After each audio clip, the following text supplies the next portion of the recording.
ons aanvangsverklaring eintlik. Ek kom vanoggend uit Psalm 43 vers 3 en 4, soos in ons Bybel, wat ek sal voorhou. Ons gaan direk daarna vers 3 uit ons psalmboeke sing. Dit vorm deel van die verklaring, openingsverklaring. En dan bly ons staan vir die groetseën en dan direk daarna sing ons vers 4. So ons sing dan eers die gebed, Here stuur uit hemelse geweste u lig en waarheid neer op ons, en dan direk na die seën, dan gaan ek in na Gods altare, ons sing dit, en dan bly ons so staan en gaan ons direk daarna ook die feestelike lied sing, Psalm 118 vers 12 en 14, wat ek nie weer gaan aankondig nie, dit sal geprojekteer word. Ek wil net sê wat die vers direk na die fotum betref, is daar die woorde, dan sing ons met die harpenare. Nou harpenare is iemand wat 'n harp speel, word in die Bybel verwys hier na 'n lier of 'n siter, is een of ander snaarinstrument, dan sê ons, maar ons neem ook daaraan deel aan die musiekinstrumente wat die Here loof. So dit is dan, ons dit gaan doen, dan eers sal ek uit die Bybel sê, die fotum, direk daarna sing ons die fotum, die seën, en dan sing ons verder, soos dit dan geprojekteer sal word. Maar dan eers die fotum as 'n gebed vir die Here se lig en waarheid, wat ek as 'n deel van die psalm sal voorhou, en wat ons sal sing. En kom ons staan nou daarvoor op, almal van ons wat in die erediens kan staan. Here, stuur u lig en u waarheid, laat dit ons lei, laat dit my bring na u heilige berg en na u woonplek, sodat ek kan ingaan na die altaar van God, na die God wat my van blydskap laat jubel, sodat ek u, o God, my God, kan prys met 'n lier.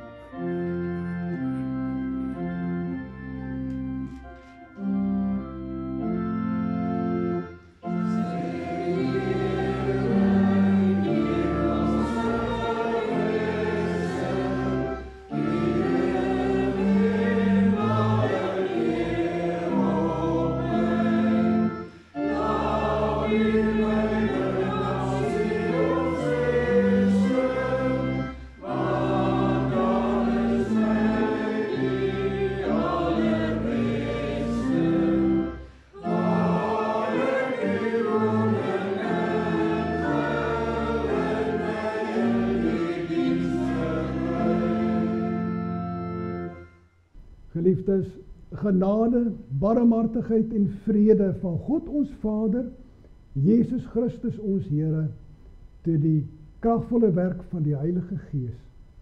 Amen.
Ons gaan nou ons geloof bely volgens die 12 artikels, waarna ons skrifberuiming 72 of tema 12:3 sing.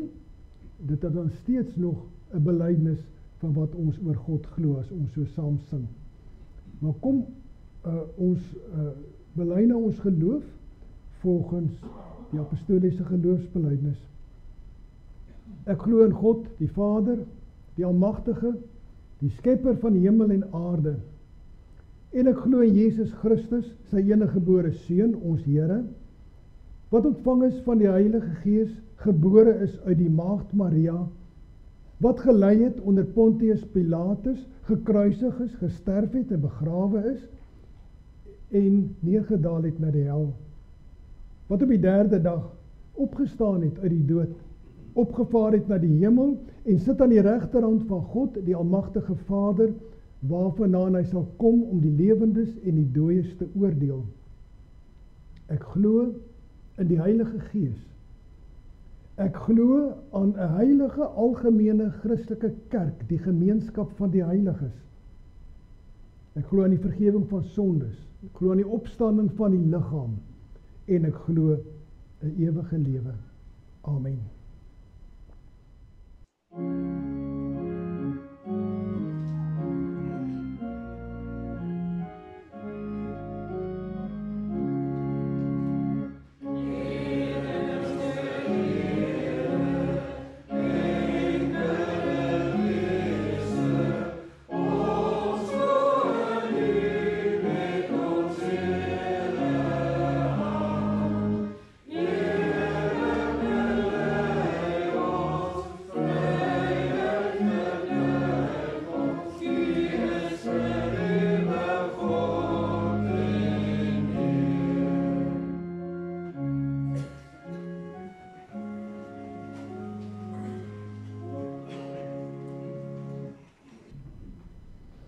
Kom ons lees die 10 gebooie vanoggend uit Deuteronomium 5. Ek is die Here jou God wat jou uit Egipte land, uit die slawehuis uitgelei het. Jy mag geen ander gode voor my aangesig hê nie. Jy mag vir jou geen gesneede beeld of enige gelykenis maak van wat in die hemel daarbo is, of van wat onder op die aarde is, of van wat in die waters onder die aarde is nie. Jy mag jou voor hulle nie neerbuig en hulle nie dien nie, want ek, die Here, jou God, is 'n jaloerse God, wat die misdaad van die vaders aan die kinders besoek, aan die 3de en aan die 4de geslag van die wat my haat. En ek bewys barmhartigheid aan duisende van die wat my liefhet en my gebooie onderhou. Jy mag die naam van die Here jou God nie ydelik gebruik nie, want die Here wat sy naam die Here sal die een wat sy naam ydelik gebruik nie ongestraf laat bly nie. Onderhou die Sabbatdag dat jy dit heilig, soos die Here jou God jou beveel het. 6 dae moet jy arbei en al jou werk doen, maar die 7de dag is die Sabbat van die Here jou God. Dan mag jy geen werk doen nie, jy of jou seun of jou dogter of jou diensknegt of jou diensmaagd of jou os of jou esel of enige dier van jou of jou vreemdeling wat in jou poorte is nie, sodat jou diensknegt en jou diensmaagd kan rus soos jy. En jy moet daaraan dink dat jy in Egipte land 'n slaaf was. En die Here jou God jou daarvandaan uitgelei het deur 'n sterke hand en 'n uitgestrekte arm. Daarom het die Here jou God jou beveel om die Sabbatdag te hou. Eer jou vader en jou moeder, soos die Here jou God jou beveel het, dat jou daar verleng mag word en dat dit met jou goed mag gaan in die land wat die Here jou God aan jou gee.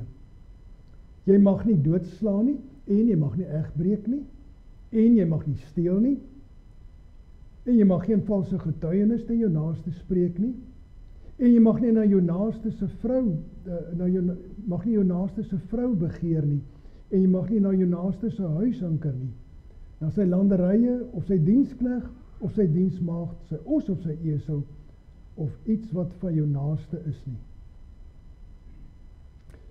Met hierdie woorde het die Here julle hele vergadering op die berg uit die vuur, uit die wolk en die wolke donkerheid met 'n groot stem toegespreek en niks meer nie. En hy het dit op 2 kliptafels geskryf en dit aan my, en dis Moses wat hy praat, en dit aan my gegee. Broers en susters, kom ons sing nou 2 verse, 2 strofes uit Psalm 119 wat handel oor die wet van die Here.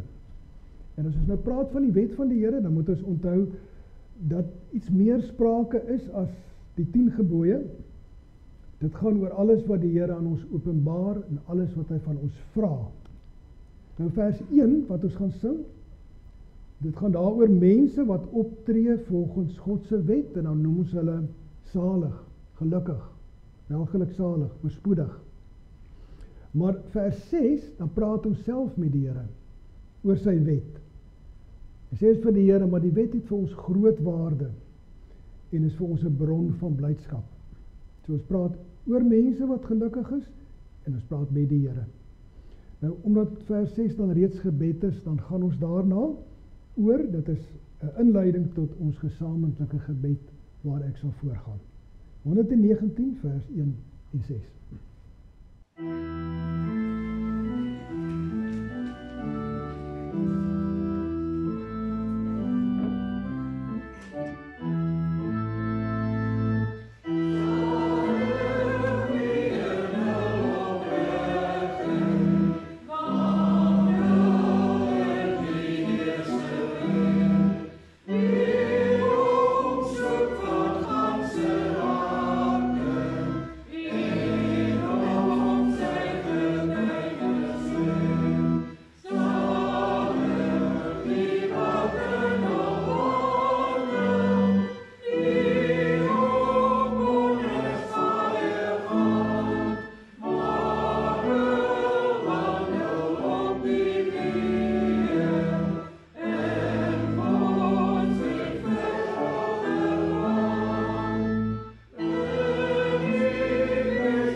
Here, ons hemelse Vader, dat ons as nietige en sondige mense voor U kan verskyn, is 'n wonder en 'n voorreg.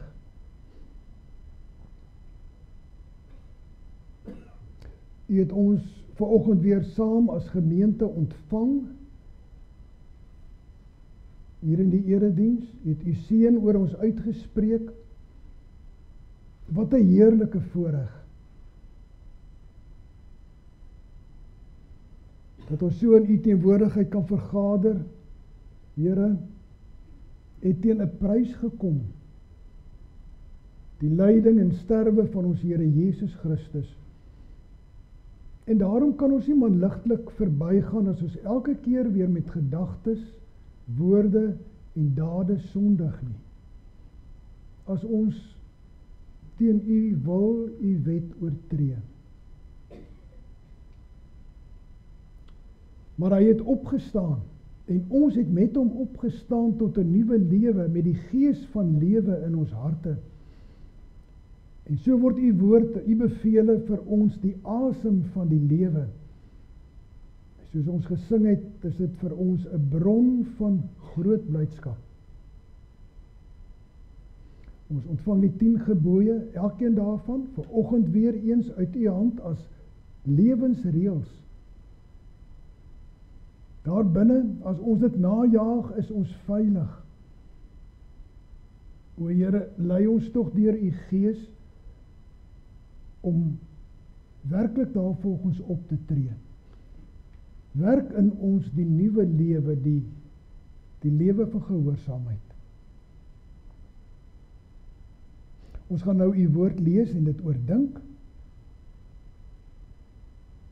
O Vader, laat ons dit met opgewondenheid, met blydskap ontvang, dat dit so saad sal wees in ons, wat sal ontkiem en vrug dra, vir ons tot groter blydskap, as ons vrug dra, en tot eer en verheerliking van u naam. Ons lê vanoggend voor u ons tydelike nood en behoeftes. Ons is hartseer oor so baie dinge, Vader.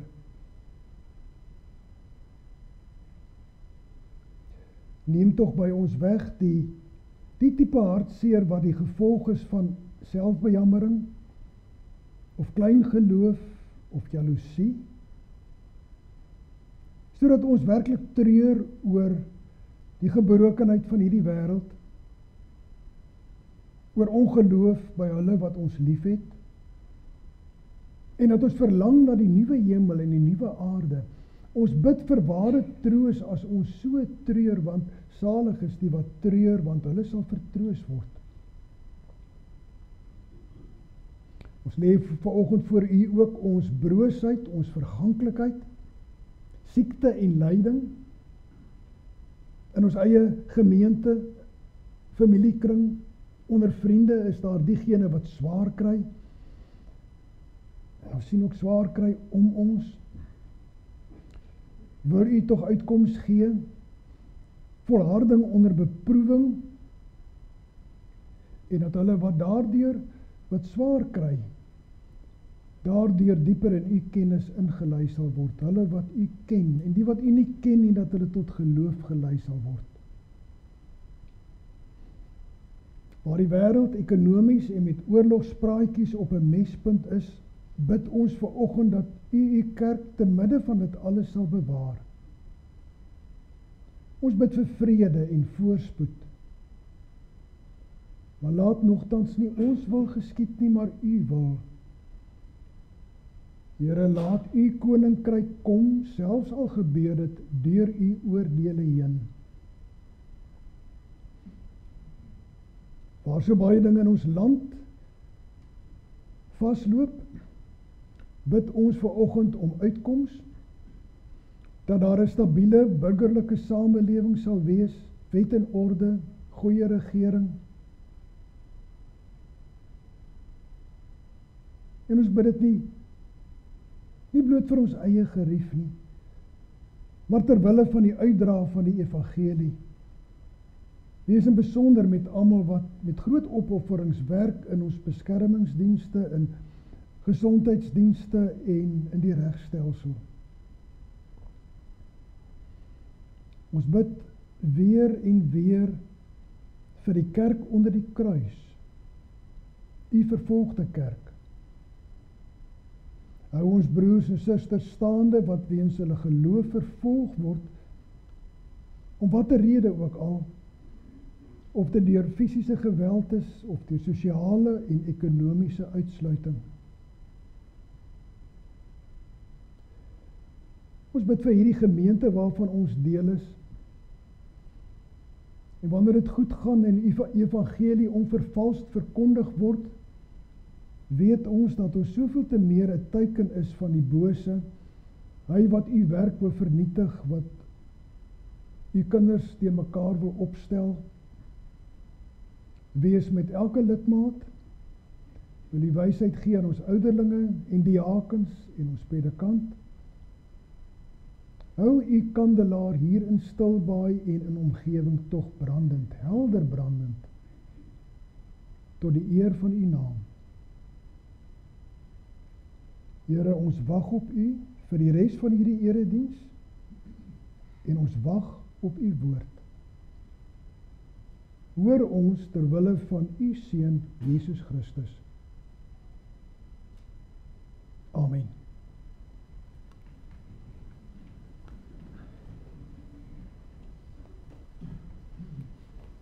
Ons skriflesing is vanoggend uit Prediker 3, uit ons 33-53 vertaling. U kan die ander vertalings ook volg, dit is grootliks dieselfde, miskien met enkele verskille by ons fokusvers, maar ek sal dit ook later uitlig.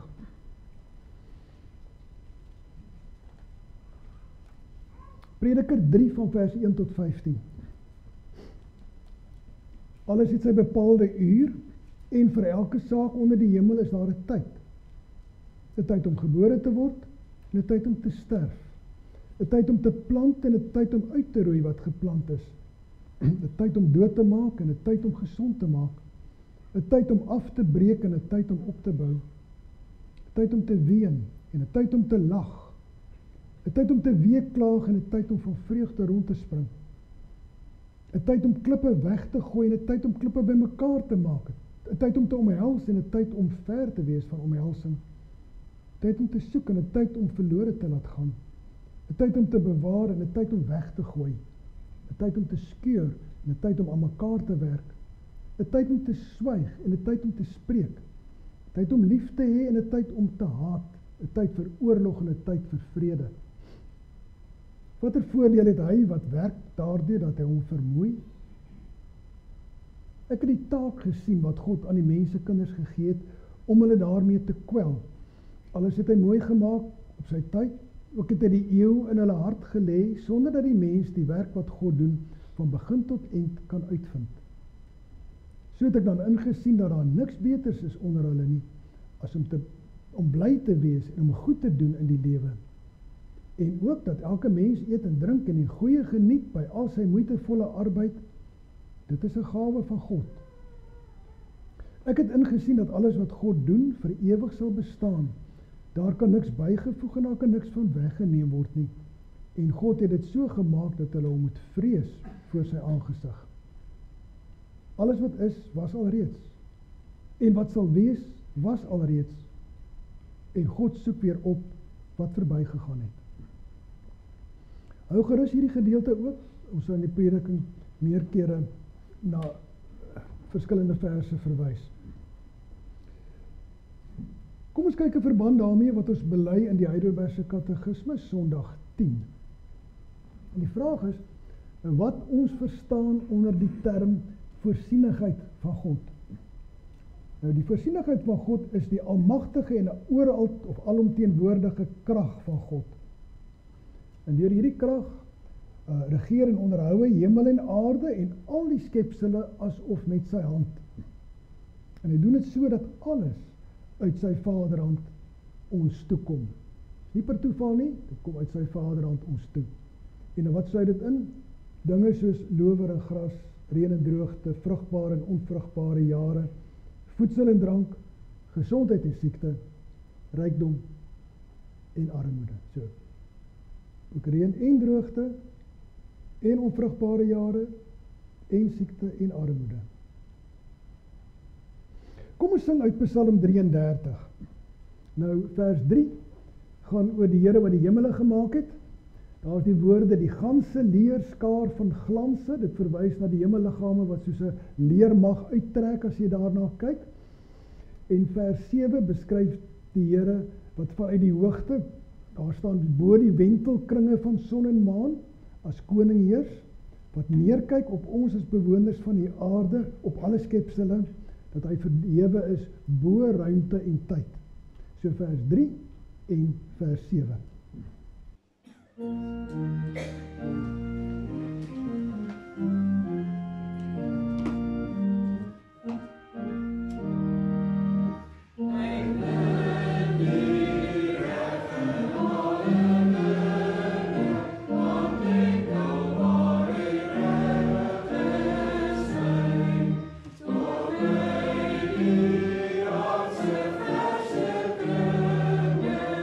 Sing om sy goedheid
Geliefde broeder en suster, daar is verskillende probleme met tyd. Ons praat baie keer van beperkte tyd, tyd wat kort is, tyd wat so vinnig verbygaan, ons eie verganklikheid. Nou in Prediker 1 lees ons dat daar vir elke bepaalde uur sy vaste tyd is. Vir alles is daar 'n vasgestelde tyd. God bepaal tydstippe, geleenthede, seisoene. En wat nou reg is op 'n ander tydstip dalk verkeerd. En wat by hierdie geleentheid pas, is dalk by 'n ander geleentheid totaal onvanpas. In vers 11 lees ons, God het elke ding gemaak dat dit pas in 'n bepaalde tyd, alles mooi op sy tyd. So is die lewe. Jy kan ook formeel die regte ding doen, maar as jy nie jou tyd ken nie, as jy dit op 'n verkeerde tydstip doen, dan is dit nie meer reg nie en dan tel jy moeilikheid op. 'n Mens is nie veronderstel om te treur op 'n bruilof nie, of te skaterlag op 'n begrafnis nie, of jou te gedra soos 'n ou mens as jy jonk is nie, of andersom, soos 'n tiener as jy oud is nie. Of jy trek nie swemklere aan as jy na 'n staatsbanket toe gaan nie. Vir elke ding is daar 'n bepaalde tyd. En nou stel die prediker, die skrywer van die boek Prediker, dit by wyse van 'n treffende gedig. U sal merk dat vers 1 tot 9 in ons nuwer Bybelvertaling so uiteengesind is, dat ons lesers sal raak sien, maar dit is 'n gedig, dit is 'n kunswerk. 14 pare teenoorgesteldes word langs mekaar gestel. Telkens die uiterstes, lewe en dood en liefde en haat en vrede en oorlog. Die teenstellings van die lewe word vir ons afgeteken soos 'n skilder of iemand wat weefwerk doen, wat skerp, helder kleure gebruik, wat speel met lig en skaduwee, met skreiende kontraste. En nou word hierdie teksverse baie keer, of hierdie 9 verse, baie keer as 'n stemmingsgedeelte voorgedra. Met die gedagte, maar dis soos dit behoort te wees. Alles het sy bepaalde uur en ons moet net die bepaalde uur uitvind en dan sal jy suksesvol en gelukkig in die lewe wees. En dis dan ook hoe mense in die ou tyd opgelei is om in die koninklike hof diens te doen. Daar was soortgelyke geskrifte soos ons boek Spreuke ook, wat typies gebruik was om diplomate op te lei, soos ons vandag ook diplomate sal oplei. Daar's etiket, daar's reëls, hoe om in verskillende situasies op te tree.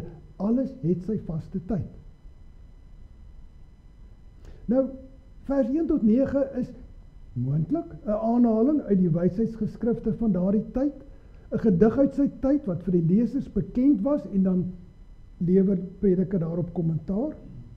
Dit kan ook wees die prediker se eie waarneming van die lewe, die insig wat die Heilige Gees aan die Bybelskrywer gegee het. Maar hoe ook al, vers 1 tot 9 is 'n beskrywing. Belangrik dat ons dit raak sien. Die skrywer van hierdie Bybelboek sê self oor en oor in sy boek dat hy dinge waargeneem het. Hy het mooi gekyk.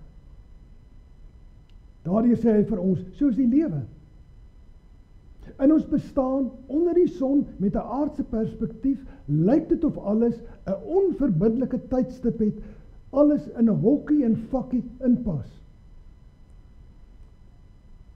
En broeder en suster, dit is nie so altyd 'n geruststellende gedagte nie.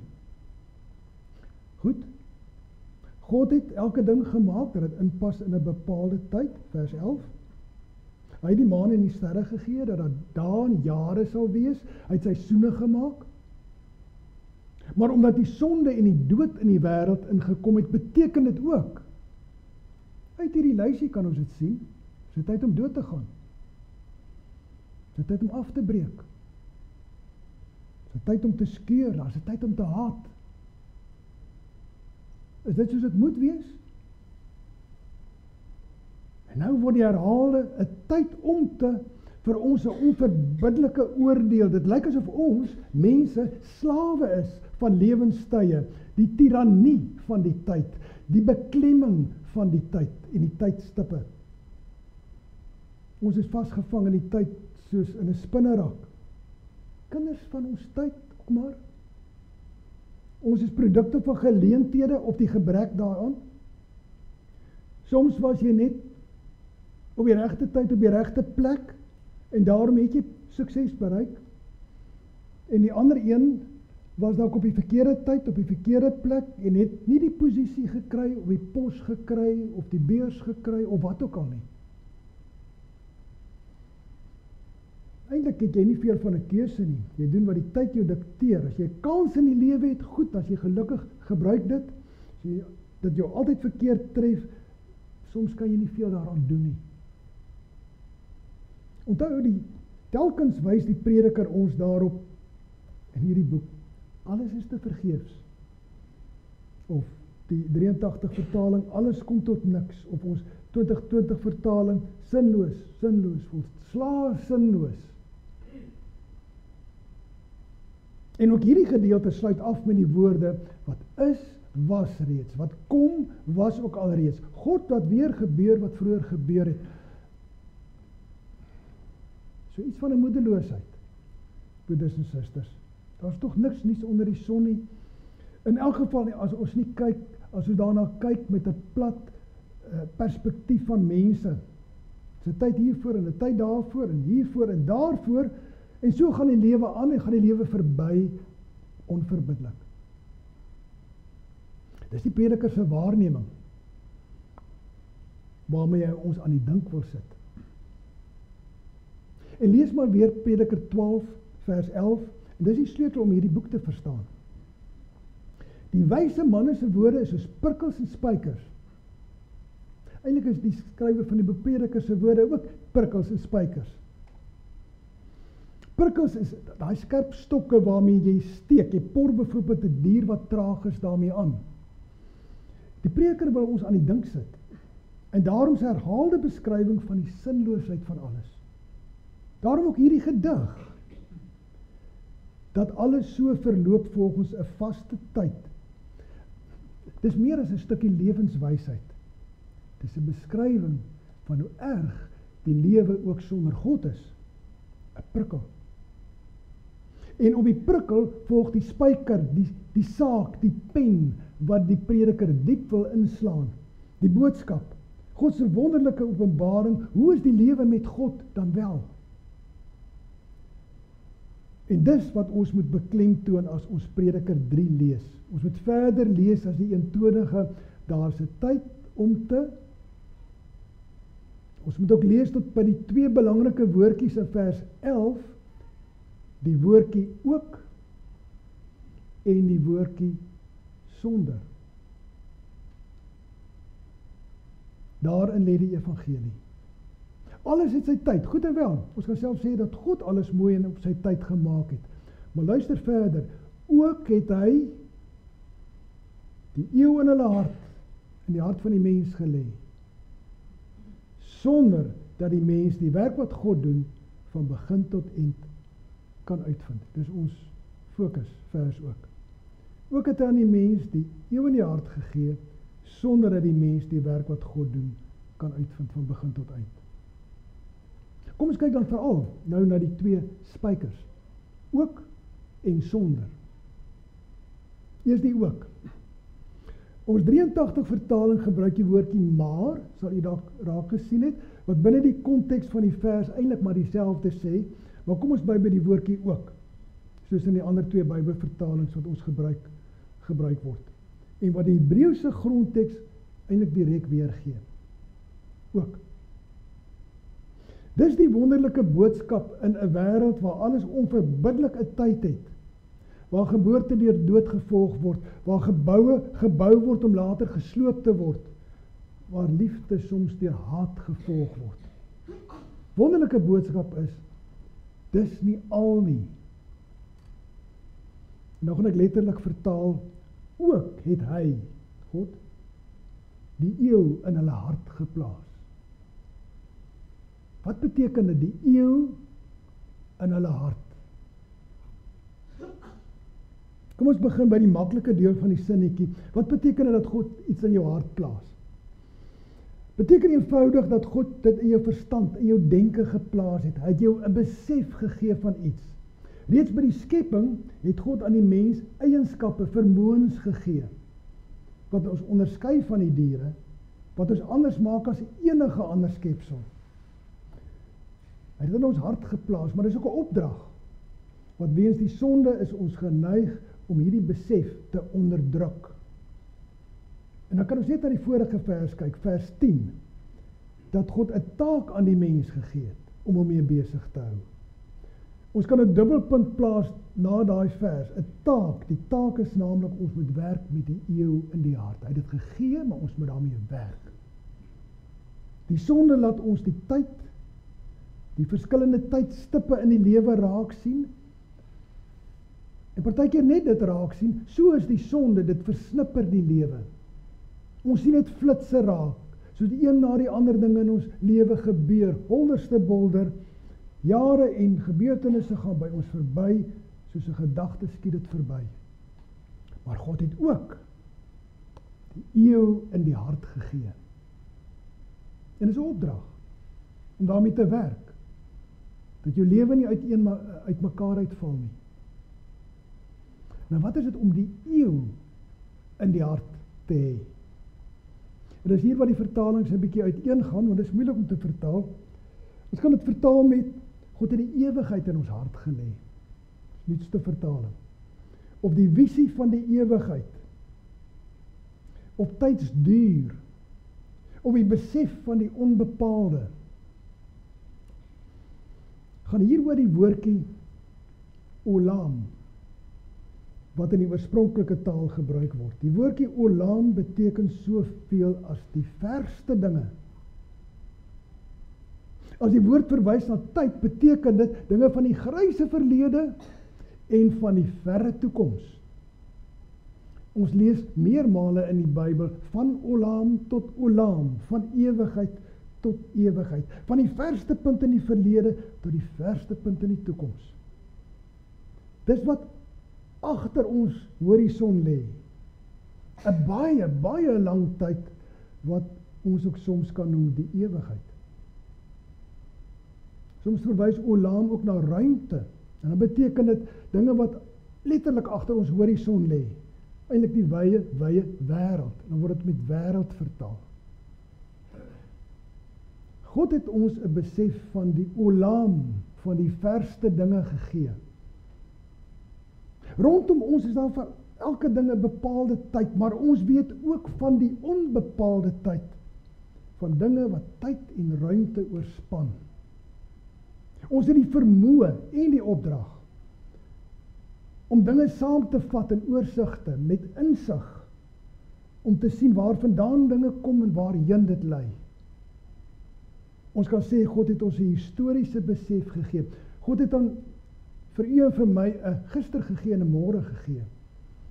Ons het 'n besef van die onbepaalde tyd, van die ewigheid.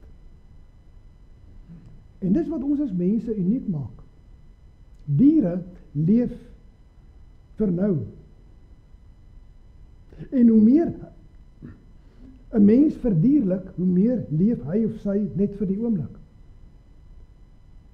Soms ken diere die bepaalde tyd baie goed, omdat dit ingeskape is. Trekvoëls weet wanneer om te begin vlieg, en mure maak hulle kos by mekaar vir die winter, maar diere kan net by uitsondering en baie beperk aan iets nuuts uitdink.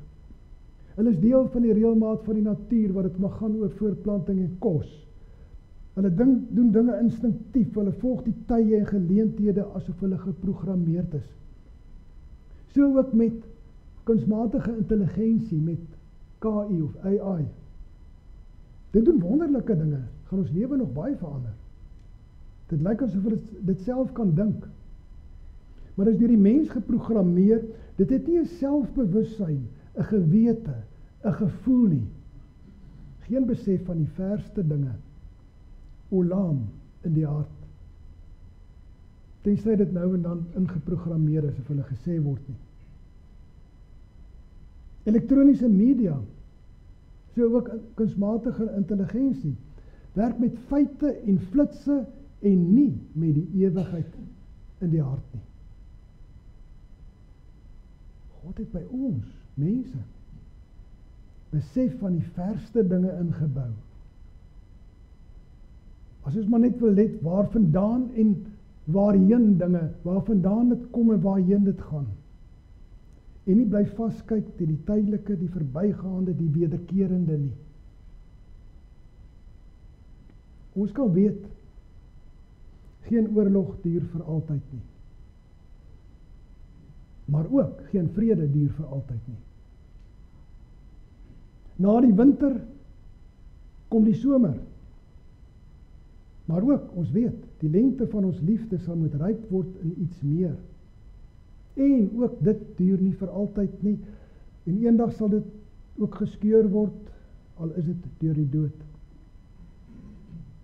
Dis die tipe uitsig wat God sy kinders wil teruggee.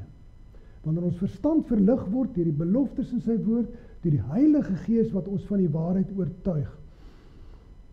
Habakuk 3. Die Here plaas jou voet op hoë plekke soos die van 'n ribbok op die rande. Hy lig jou uit die diep klowe van uitsigloosheid, wat jy net hierdie skeure in die rotse sien. Hy wil hê jy moet geloofsuitsig hê. Want dis wat geloof is. Geloof is 'n bewys van die dinge wat jy nie sien nie. Die dinge wat buite jou horison is. Dis om ver en wyd te kan sien, die verste dinge. En daarom wil ek vir u sê, broeder en suster, vanoggend wil ek vir u sê, gegrond op God se woord, jou teëspoed, jou ongeluk, duur nie vir altyd nie. As jy waarlik kind van God is daar vir jou heerlike verrassings weggebere. Miskien nog in hierdie lewe, baie keer nog in hierdie lewe, maar beslis op 'n wonderlike manier na hierdie lewe. Daar is 'n tyd om te huil, maar ook 'n tyd om te lag. Daar is 'n tyd om te treur, maar ook 'n tyd om van blydskap te dans. En God het jou die oorsig gegee, die eeu in die hart, om beide te kan raak sien op een slag, om in jou hartseer te dink oor wat was, aan die mooie tye wat was, en die mooie tye wat kom. En dan nog weier, ons sien waar vandaan ons gekom het. God van ewigheid ons lief gehad het, hy het ons tot die geloof gelei. Dink 'n bietjie, het hy jou bewaar van die bose. Ons sien die reddingspad. En ons sien ook weer waarheen ons op pad is.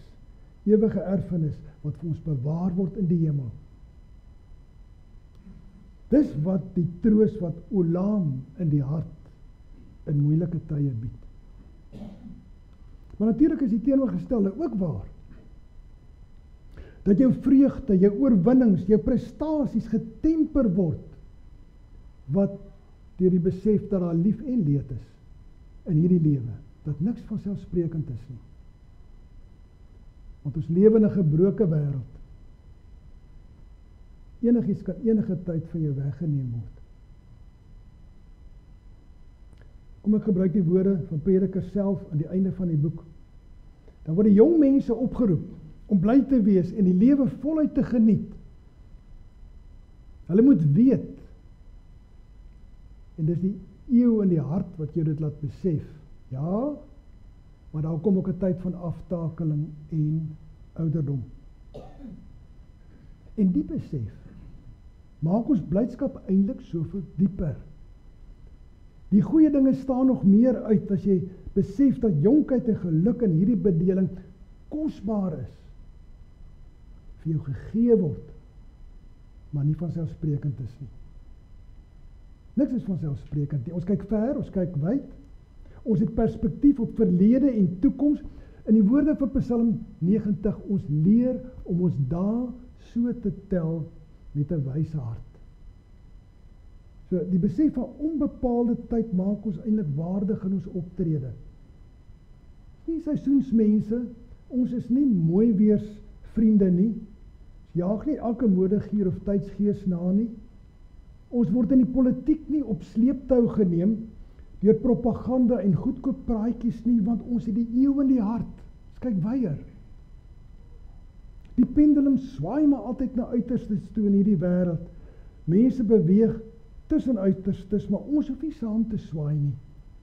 Ons het oorsien dinge met 'n heerlike uitsig. Dit dan die eerste spyker wat die prediker inslaan. Alles het sy bepaalde tyd goed en wel, maar ook ons het die besef van die onbepaalde, die olam in die hart. Daardie vermoë wat ons weens ons sonde onderdruk, net soos die gewete, dit gee God terug vir ons as sy kinders. Net voor ons van hierdie punt afstap, kom ons sê net hoe dit moontlik is, want dit maak dit nog soveel dieper. Kyk, 'n moderne oorlogvoering, is dit noodsaaklik dat jy sien wat agter die horison aangaan. Daar is die satelliete wat presies kan sien wat aangaan. Daar's die onbemande vliegtuie, die hommeltuie wat vooruit kyk wat aangaan. Al is die magte hier op die grond, weet hulle wat aangaan, daar waar hulle nie van self kan sien nie. En so is Jesus Christus ons perspektief van bo, daar waar hy is aan die regterhand van ons hemelse Vader. En net deur hom kry ons die perspektief van bo, die perspektief vanuit die ewigheid. Hy is verhewe bo al wat wissel en vergaan. Hy leef en regeer aan God se regterhand. Gister en vandag dieselfde tot in ewigheid, lees ons in Hebreërs 13. En as ons nie deur die geloof op hom ingeskakel is nie, sien ons maar net hoe die een na die ander ding hier by ons verbygaan. Sonder hom is die lewe niks meer as flitsse, opeenvolgende flitsse nie. As ons deur sy gees wat in ons harte uitgestort is aan hom deel het, dan sien ons hoe dat dit wat gebeur deel is van God se wonderlike raadsplan, sy plan in hierdie wêreld en ook sy plan vir my lewe. Kyk, tydens sy aardse bediening het hy self verby die tydelike gekyk. Hy het die waarlik die eeu in sy hart gehad, want vir die vreugde wat vir hom in die vooruitsig was, lees ons in Hebreërs 12 vers 2, hy het vir die vreugde wat vir hom in die vooruitsig was, die kruis verduur, end uit, en die oorwinning oor die sondes verdien. En nou is hy aan God se regterhand. En ons word bemoedig om ons oog op hom te rig, soos by iemand wat by 'n wenpaal staan.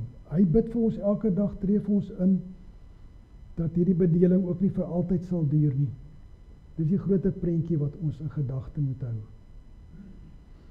So hy word aan ons gelyk in ons tydsgebondenheid, self ewig God, maar hy moes op 'n stadium sê, my tyd het nog nie gekom nie. Ook soos ons aan tyd gebonde, sodat ons weer bo die tyd kan uitstyg met die eeu in die hart, met die môrester, met die voorloper van die nuwe bedeling in die hart. En dan gaan dan vir ons uit die evangelie, tydig en ontydig, dat God se oorwinning nie gebonde is aan tye nie. Die ewigheid deurbreek deur die tydelikheid van ons bestaan, tydelikheid van goeie en slegte tye. Sien nie, hierdie spyker wat die prediker inslaan, kry soveel ryker betekenis in die lig van Jesus Christus, die poort na die ewige lewe, dat God die besef van die ewigheid aan ons teruggee deur hom. Maar nou die tweede spyker. En dis 'n woordjie van uitsondering in ons teksvers. Ons 83 vertaling tog, of die ander vertalings sonder. 'n Uitsondering word gestel. Ons het die eeu in die hart. Tog kan ons nie die werk van God van begin tot einde begryp nie. Ons het wel die eeu in die hart sonder dat ons die werk van God van begin tot einde kan verstaan, kan deurgrond. Ek bedoel, dink aan 'n groot skilderstuk, kom ons sê 'n tapisserie, borduurwerk, muurbehangsel, goed uitgewerk. Mense wat gebeurtenisse los van mekaar sien. Soos mense wat as het ware met hulle neus daar teen staan, teen hierdie weefwerk. En nie die steekies raak sien, die groen en die geel en die blou en die bruin en die swart, en dit maak nie vir hulle sin nie. Deur God se genade staan ons al verder weg en sien ons met verrassing, daar's 'n patroon sien die figure raak, die mense, die blomme, die berge, die bome, en is wonderlik, ons weet God het 'n plan met hierdie wêreld, ons het die eeu in die hart, ons weet daar is sin in alles wat gebeur, dat die donker steekies, die swart drade wel 'n plek het in die weefwerf, en dat dood en haat en rou, naas lewe en liefde en blydskap wel 'n plek het. Dit weet ons, want ons het oorsigte, die ewigheid in die hart. Ons leer dinge uit die verlede, die geskiedenis, ons hou vas aan die toekoms, en tog kan ons nie die hele wye doek sien nie. Ons kan dit nie van begin tot einde sien nie. Ons kan nie ver genoeg terugstaan van God se weefwerk, van sy borduurwerk, van sy skilderwerk nie. Ons kan nie die sin van alles in hierdie lewe van begin tot einde bepaal nie. Ons leef in 'n sondige bedeling. Ons kyk na dinge soos in 'n spieël deur 'n raaisel. Ons sit nog met donker stukkies legkaart wat ons nie weet waar dit inpas nie. Dis die tweede spyker wat ons gedeelte inslaan. Al het ons die wonderlike uitsig deur die geloof, tog kan ons nie alles uitvind nie. Eers eendag sal ons van aangesig tot aangesig sien. Nou bly daar vir die ware gelowige nog baie onbeantwoorde vrae, baie lewensraaisels. En daarom, broeders en susters, is die 2 verse wat op ons teksvers volg so belangrik. Ek het tot die insig gekom dat daar vir 'n mens niks beter is nie as om vrolik te wees en die goeie van die lewe te geniet, dat die mens kan eet en drink en onder al sy arbeid die goeie kan geniet. Dis 'n gawe van God. Glo is sien, dis waar. Ons het wonderlike vergesigte, ewigheid in die hart. Maar ons kan nie alles sien nie. En daarom is geloof ook om te aanvaar, om te berus. God weet alles. Ons kan nie en ons mag nie probeer om aan God se werk toe te voeg of daarvan weg te neem nie. God doen dinge, so staan hier, sodat ons hom sal vrees, dit wil sê dat ons heilige ontzag vir sy almag sal hê. Moenie alles uitredeneer nie, jy kan nie. Geniet die lewe. Sê ja vir die lewe. Dis die boodskap hier. Elke oomblik, elke dag, elke lewensfase, elke bepaalde tyd in jou lewe, die goeie, geniet dit. En die teëslae gebruik dit maar as geleenthede. Met die eeu in die hart, die oorsigte oor die lewe. Gaan nou terug na die detail. Daardie weefwerk, daardie skildery. Gaan terug na die detail, die besonderhede van elke dag. Leef voluit daarin, moet jy nie onttrek nie. Gaan staan maar met jou neus dig teen die helder kleure van die weefwerk. Jy geniet dit. Sien jy hoe naby kom ons as aan die mense wat vir die oomblik lewe? Hulle wil die oomblik gryp, die maksimum maak van elke onherhaalbare geleentheid, eet en drink en vrolik wees, want môre sterf ons. Ons ook. Ons moet so staan dit verder in Prediker, in 9 vers 8 en 9, die lewe geniet met die vrou wat jy lief het, ons moet altyd wit klere dra, ons hare met olie versorg, alles beelde van geniet die lewe, want die lewe kom tot niks. Maar daar is 'n groot verskil. Ongelowiges van hierdie wêreld doen dit krampagtig, bang hulle mis iets, bang die lewe gaan vir altyd verby, en dit gaan vir altyd verby.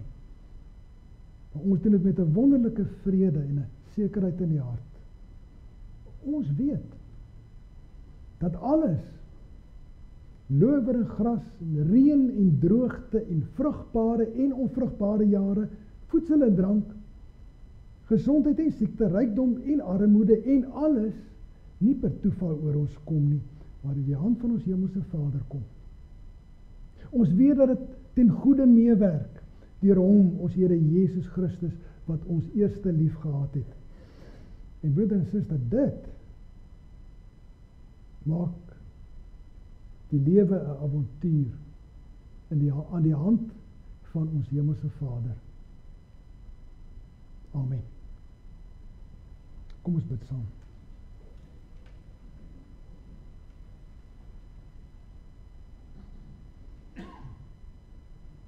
Vader,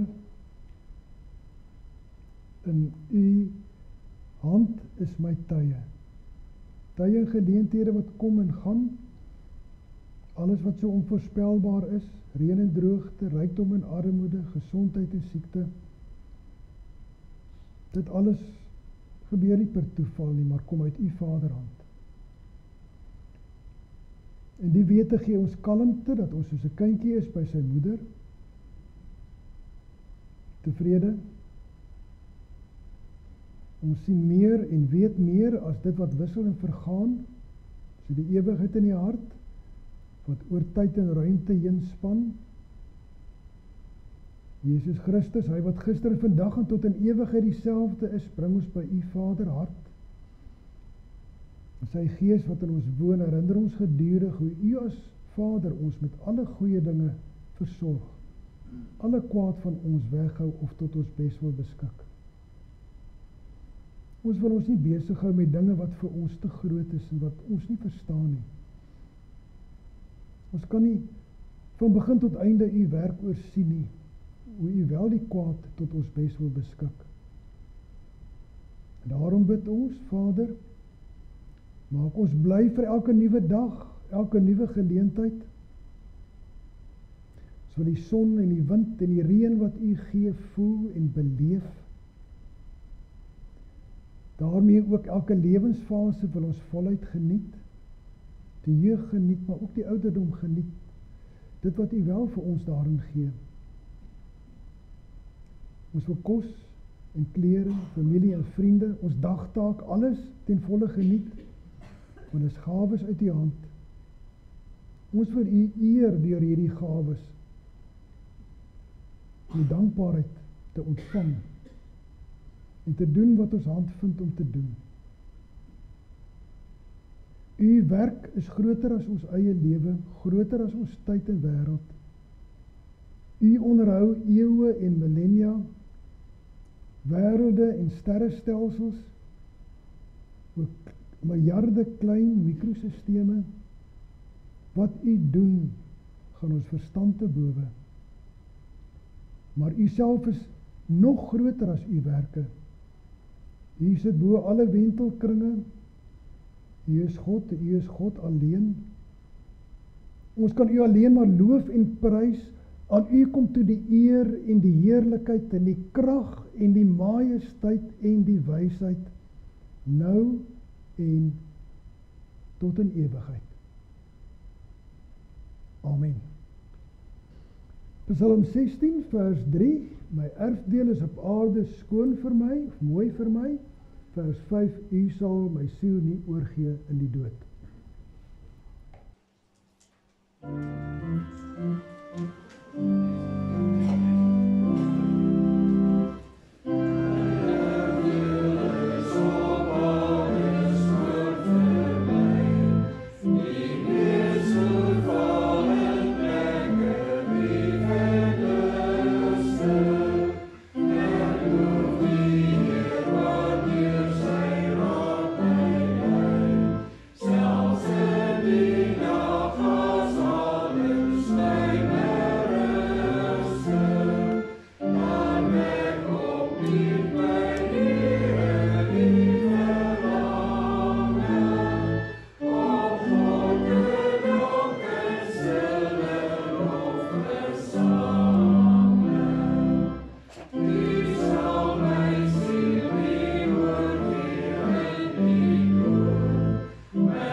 Die Here sal jou seën en jou behoed. Die Here sal sy aangesig oor jou laat skyn en jou genadig wees. Die Here sal sy aangesig oor jou verhef en aan jou vrede gee. Amen.